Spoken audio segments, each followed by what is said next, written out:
जय श्री राम प्रेमी भक्तों, प्यारे भक्तों, नाम जप अगर इस तरह कर लिया तो आपको सब कुछ मिल सकता है।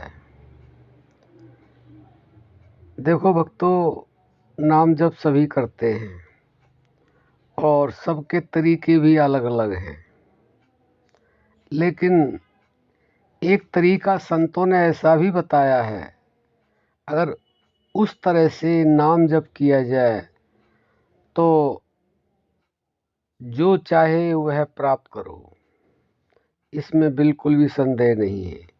लेकिन कुछ लोग तो जानते नहीं, कुछ लोग मानते नहीं और कुछ लोग करते नहीं।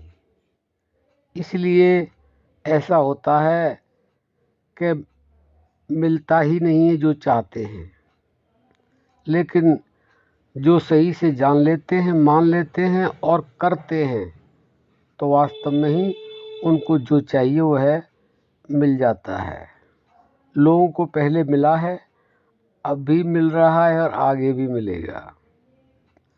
और हमारे जो संत हैं, जो उनका प्रैक्टिकल होता है वह हम तक वो साझा करते हैं, लेकिन हम उसको पढ़ तो लेते हैं लेकिन उसका मंथन नहीं करते, और मंथन नहीं करते हैं तो उसमें को जीवन में उतार भी नहीं पाते हैं।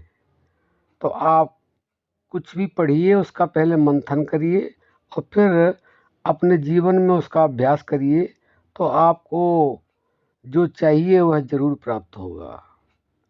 देखिए, सभी जानते हैं कि यह कलयुग है और कलयुग के लिए स्पष्ट लिख दिया गया है कि कलयुग केवल नाम आधारा, सुमिर सुमिर नर उतरहि पारा। यानी कि जो कलयुग में आधार है वह नाम का है। अगर आप नाम जप करें तो आप सब कुछ प्राप्त कर सकते हैं, सब कुछ आपको मिल सकता है। लेकिन बात यह है कि हम जानते नहीं और कुछ जान लेते हैं तो करते नहीं। तो संत बिल्कुल स्पष्ट तरीके से समझाते रहे हैं और समझा रहे हैं और समझाते रहेंगे। श्वास श्वास में राम रमातु,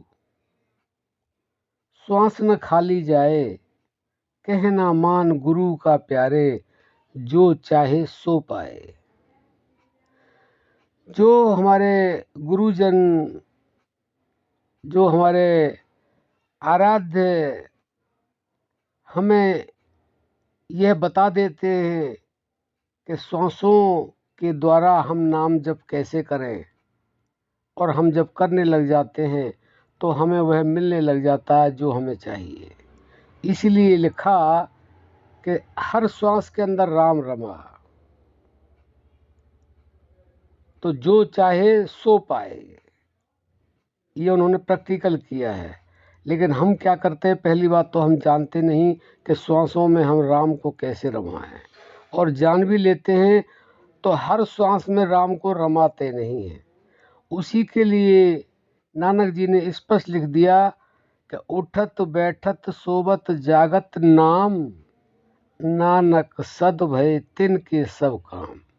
जो उठते समय, बैठते समय, जागते समय, सोते समय, केवल 4 समय पर अगर लगातार ध्यान रखें और श्वासों के द्वारा श्वासों में राम को रमाएं, तो अवश्य ही सब कुछ प्राप्त होने लग जाता है।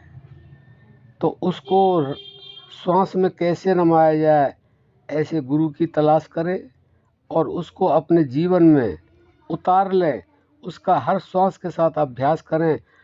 तो भक्तों, हम आपको विश्वास दिलाते हैं, आपको जो चाहिए वो मिलने लग जाएगा।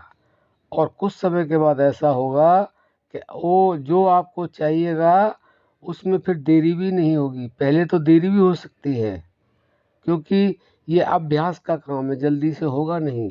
और जब आपको इसकी आदत पड़ जाएगी तो आदत पड़ने के बाद में आपको जो चाहिए वास्तव में ही मिलने लग जाएगा। आपको और कुछ करने की आवश्यकता ही नहीं। तो हम तो आपसे यही विनम्र निवेदन करते हैं कि हर श्वास के अंदर उस राम को रमाना सीख लो, तो आपको वास्तव में ही जो चाहिए वह मिलेगा। और अंत समय में भी अगर आपने श्वास के अंदर उस राम को रमा लिया तो आपकी मुक्ति, आपका मोक्ष भी निश्चित है। क्योंकि श्री कृष्ण गीता में कहते हैं अंतमता सुगता, यानी कि अंत में जिसकी जैसी मति होती है वैसी ही गति होती है। तो आशा करते हैं कि आप इस कार्य को अवश्य करेंगे और लगातार करेंगे।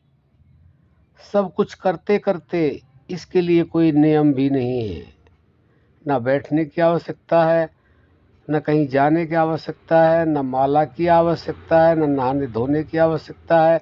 आप इसको कहीं भी और कैसे भी किसी भी अवस्था में कर सकते हैं।